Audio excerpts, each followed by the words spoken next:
Stretch for you. It was great. I mean, we did a good job breaking down the defense, penetrating.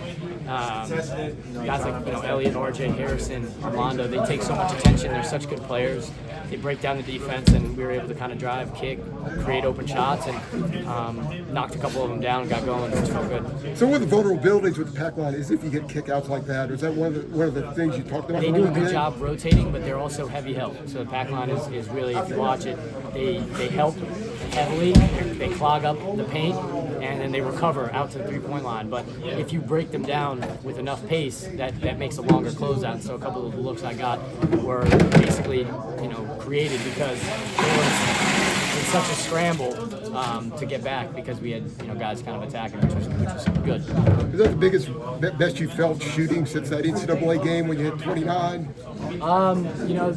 It was definitely one of the better first half feelings I've had. It's always good when you get to see a couple in a row go down and kind of get it rolling, especially against a team like Virginia on the road in a big game. We knew we needed this, and so I think everybody kind of had that different gear in them tonight, just with a different will and want to make sure that we were making the plays and really digging in, doing the things that we had practiced all week to get this win because we knew how much we wanted it and we needed it. Cormac, like you sort of mentioned about it being a big win, like I know you weren't here for those 8 straight losses that they had UNC had at UVA, but what sort of sense of maybe relief or accomplishment of getting something done do you feel out of this group? Because this was this is a breakthrough that they had been looking for 12 years now. Yeah, absolutely. I mean, 12 years is a long time, and we kind of knew the importance of what that meant for this program, and we're all competitors, and we don't like going on losing streaks, and definitely not for 12 years. And so that meant a lot for us as Carolina basketball players to come in here and break that streak. And we knew we could do it. We knew we had the team to do it.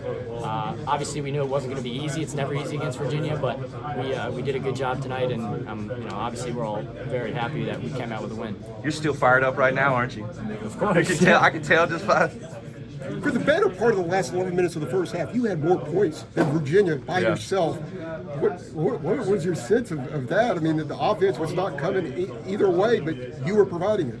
Yeah, I mean, like I said, it was really, it's a credit to kind of the way we played and prepared.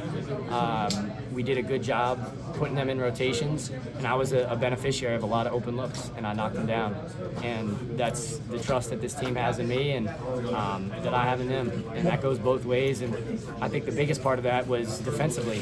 We were getting stops and a lot of stops, and we held them to under 30% shooting, I think it was, and that's pretty good on the road against a good team, and so that's we wanted to do it and we did it. What's the process been like for you to regain your stroke, so to speak?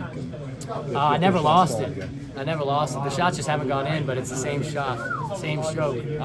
It's all about just staying confident and staying ready.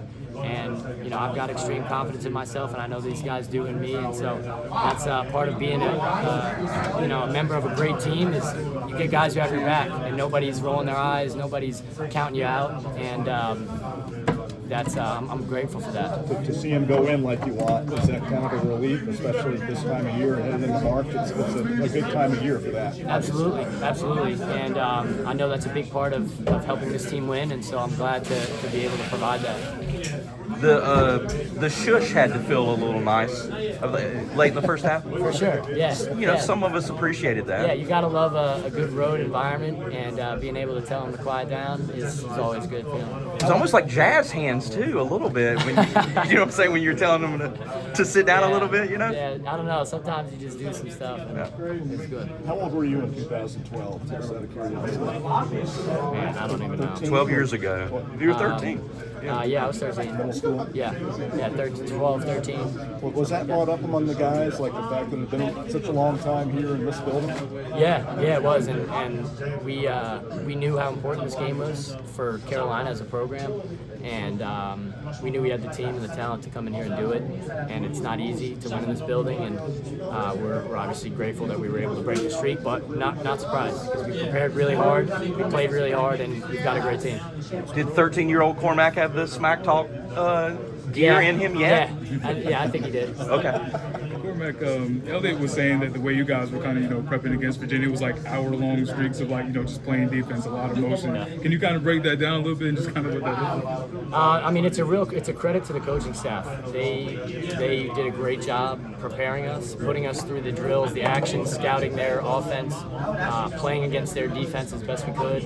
And it's a credit to our team as a whole, being able to have guys in practice who are able to run that stuff for us to practice against. And we did a good job. Like we were locked in. It's not a fun defense to play against. It's not a fun offense to play against. That's what they make the game ugly, and they do a good job at that. And so we guarded it well, and I'm really proud of our guys for being able to kind of stick it in throughout the whole game, and even when it got tight, we came up with some big stops and rebounds and stuff like that. Do you think it's? I also wanted, I'm sorry, just Go to ahead. follow No, up. go for it. I want to ask you as well, just like from an offensive standpoint, as a shooter, like, what does it kind of look like the process of you getting in rhythm? Is it like when a couple go down, when the first one goes down? What's the process of getting in rhythm look like? A lot of it is just trusting my work, trusting the work that I've put in. I've worked really hard to get to where I am now. A lot of it's having confidence just in myself, trusting the team. Having the team trust you is also great, and it's a blessing to be a part of a team that has your back. And I benefit a lot from these guys continuing to believe in me and sharing the ball the way we do. And we all know that it's a team sport, and everybody's got their chance to go and score points, get rebounds. It's something that we share in, and I think that's one of the best qualities of this group. Is it possible, Cormac, through the injuries that you've had this season and the bumps in the road, that you might be getting hot at the right time? I'm just grateful we had some time off this week, kind of collect our bodies, practice really hard, and we've got a big time stretch coming up. And Sure. We've got Miami at a quick turnaround, and they're a really good basketball team. So we're going to prepare for them. Everyone's going to take care of their bodies, kind of get ready to play against a really good basketball team on Monday. What kind of drills did you guys run in practice?